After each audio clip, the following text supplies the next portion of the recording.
Hey, what is up out there, spiritual phoenixes? It is Ross coming at you live in direct with another tarot reading. And these tarot readings are more focused at personal development than fortune telling. I hope that these are enjoyable. If you prefer for me to go back to the fortune telling aspect, let me know. Or if you really enjoy these personal development ones, let me know.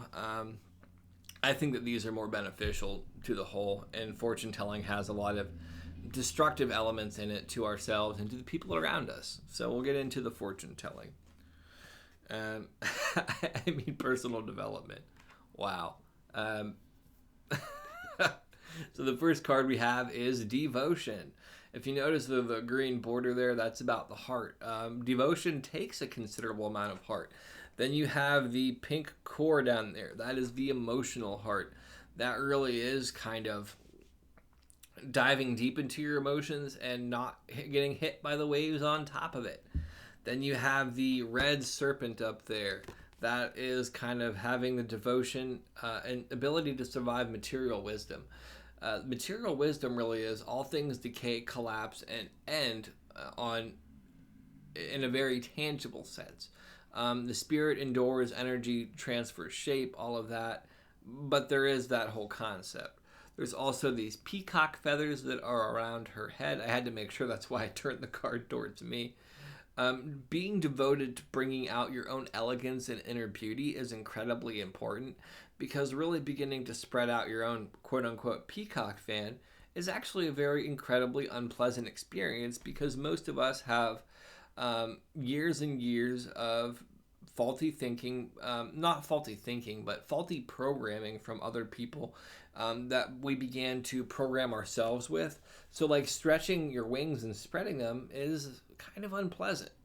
There's also these elements of that blue in there. That would be the turquoise blue is devotion to speaking your truth. In order to clean up or align some of the higher chakras, speaking your truth is essential.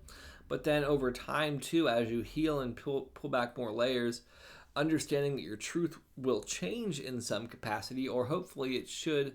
That goes into the Muhammad Ali quote: if a man thinks the same at 50 as he did at 30, he wasted 20 years of his life. As you move forward, you hopefully should be getting a deeper understanding and letting go of some of the simplistic understanding and not bastardizing it yourself or the philosophy so much as refining it and telling people what you've learned. That's how people evolve. That's how we physically have houses and all this technology, is by other smart people passing on what they've learned and other people carrying that torch. You can do that with spiritual wisdom. Lots of people have done it. The thing is, spiritual work is unpleasant and the rewards aren't immediate, and you have to be devoted to accomplish that. Now we will dive into the first tarot card for that reading, and it is the Guardian. This is the devil in traditional tarot, and I think that this card has a little bit different meaning, or at least I take it differently.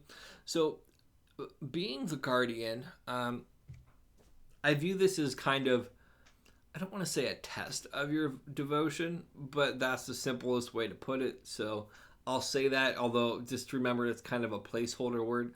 There's a better word there, but I can't think of it right now, or it's not coming to me is maybe a more accurate way to say it. But the Guardian is, as you begin to move forward in life, and you've cultivated all of the skills of one level of being, there's these different guardians, or like think of a video game, like the end of the level boss. As you're about to move forward, you fight this end of the level boss, and it's a very juvenile kind of expression of it, but it also clearly articulates what I'm trying to say.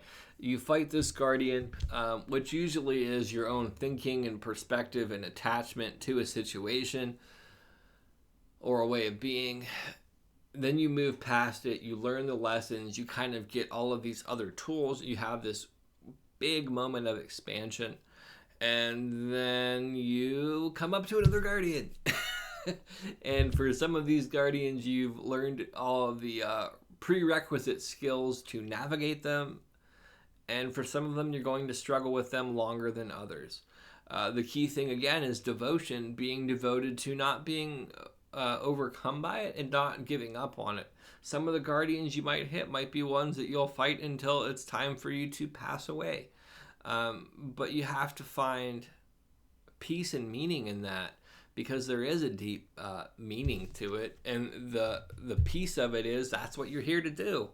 There's benefit that you can give others by sharing about that experience of what you're struggling with. Next, we move into the King of Bows. That is all about thought. It would be King of Swords in traditional tarot. And this, to me, is really about unwinding your thoughts and then also having this higher perspective. If you look at the one snake up on the rock, he's looking down at that breeding ball, and he's kind of able to discern this whole entanglement of things. And that's one of the key things to devotion, too, is taking the observer perspective of your own mind and being able to separate yourself from your own thinking.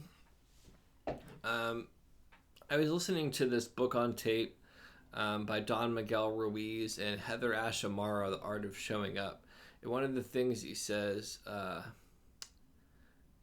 if I'm speaking, who is listening? And his answer was me. Some New Age things like to separate the listener from the observer and all this stuff. But at the end of the day, it's always us. Sometimes we speak to ourselves in deceitful ways, and being able to pull yourself back and say, is this really me speaking, or is this my conditioning, or is this my trauma speaking, allows you to make different choices. But it does take devotion on one level, because it's incredibly unpleasant to have to look at yourself that way, and on another level, because you have to remain vigilant, and on another level, because you have to remain compassionate for yourself while doing all of it, because otherwise you can inflict more harm and create more chaos in your life. And that's something that I'm just finding out now, how you can abuse yourself with personal development. And that's a heavy concept. And then we move into our next card, the Ace of Arrows. And this is really kind of about new beginnings, the potential to direct your thought in a new way.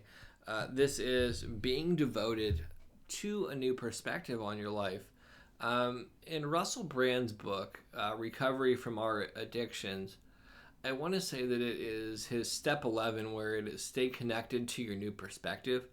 And I really appreciate that. And I think that Ace of Arrows, in this capacity with devotion and everything, really is a good reflection of that. Stay connected to your new perspective in the sense of moving forward in life and cultivating a new outlook and doing all this is worth it, and it's manageable, and it's definitely possible. But for me, it hasn't been easy by any stretch of the imagination.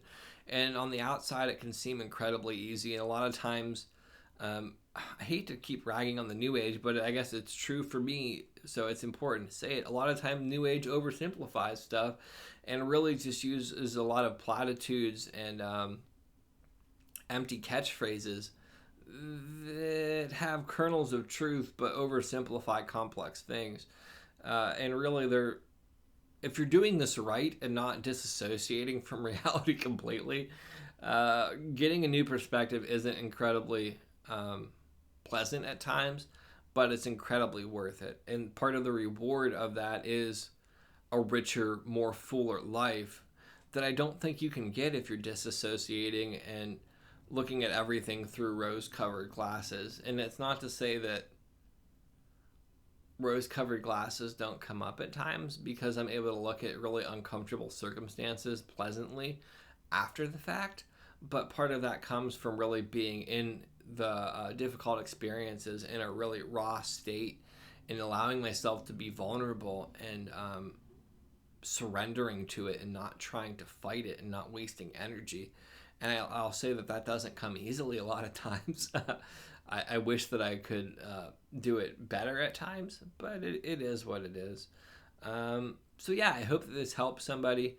If you would like me to do a reading for you, I'd be honored to. We can see what cards come up for you. How do they relate to your specific life circumstances at this moment? Help you come up with actionable steps to navigate that circumstance. And then afterwards, I do a follow up Reiki session just to kind of recharge you, revitalize you, and help sweep away any of the psychic baggage that you may have lingering about facing the reality of things. So, thank you so much. Stay blessed.